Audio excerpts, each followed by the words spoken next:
New York City is one of the busiest, noisiest, but most popular cities in the world. 8 million people live in New York's 5 boroughs. The largest is Queens. Then there's Brooklyn, the Bronx, and Staten Island. The smallest borough is Manhattan. But this is the borough most people talk about when they talk about New York.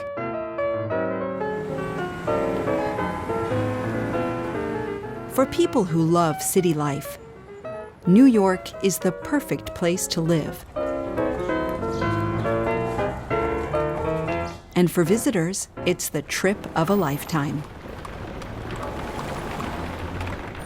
There's so much to see and do. It's got amazing shopping and restaurants,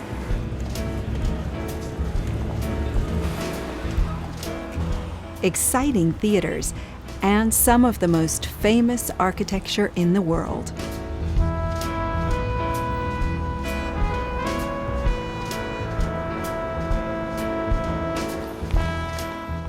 But not everyone enjoys New York life. It's hard to wake up refreshed in a city that doesn't sleep. Living in the city can be very stressful, and it's easy to feel lonely. So where do New Yorkers go to get away from the crowds, traffic, and stress? There are many beautiful parks in Manhattan, and they are great places to relax. Some, like Washington Square Park, aren't very big, but they are very popular with local residents. People come here to chill out and have fun.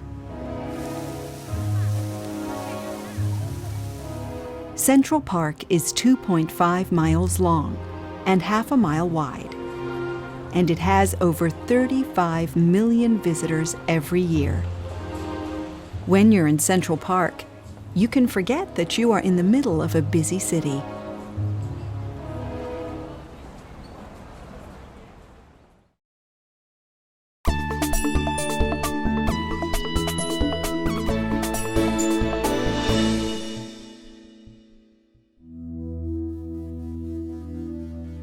In 2009, a new and very unusual park opened in downtown Manhattan. The new park, called the High Line, is now one of the city's most popular attractions, and it's easy to see why people love it.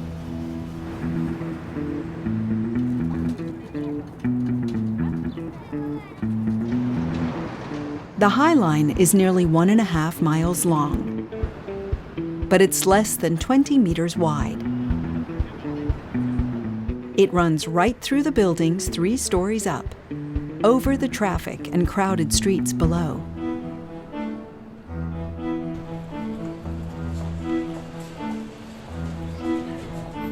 Before the High Line was a beautiful park, it was a train line. The High Line opened in 1934.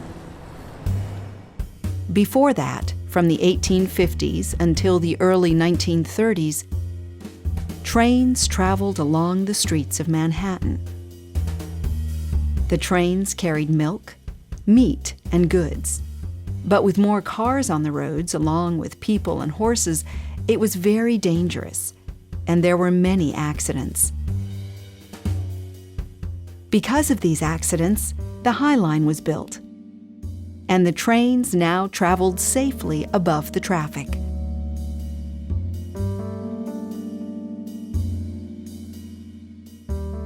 Trains used the High Line until 1980, when the train line closed.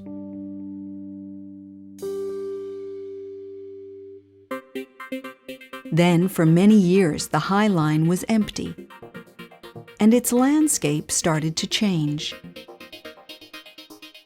Without any trains traveling on the tracks, plants started to grow. Some people wanted the High Line demolished, but a group of city residents fought to protect it.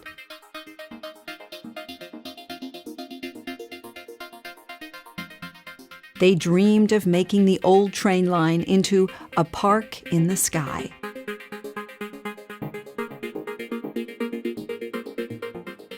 And finally, this dream came true. After years of work, the first section of the High Line Park opened on June 9, 2009. In 2011, the second section opened, and the park isn't quite finished.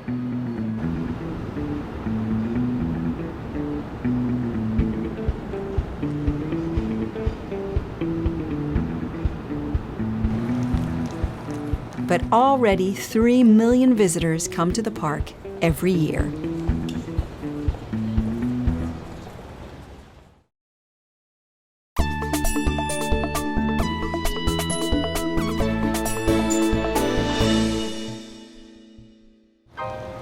On a perfect hot and sunny day in July, the High Line is busy with visitors and staff.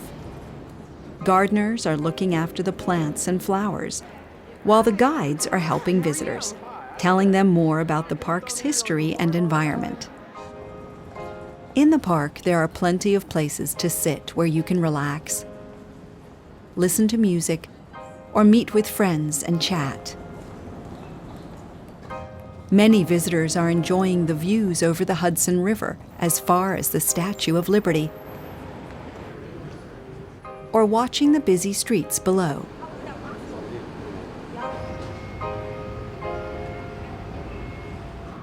So what do today's visitors think of the High Line?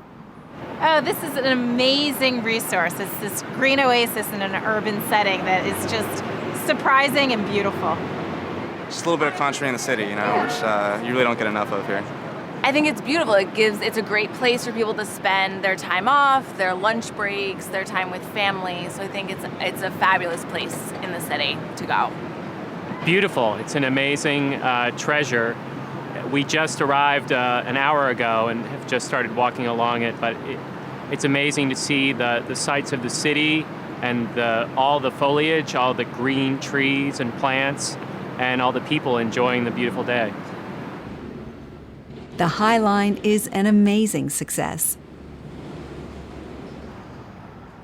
It's a pathway of flowers and grass that runs through neighborhoods where many people haven't got gardens. For local residents, it's a place where they can chill out and escape the stress and noise of the crowded city. And for visitors, it's an opportunity to explore New York's amazing architecture and experience one of the world's greatest cities in a very different way.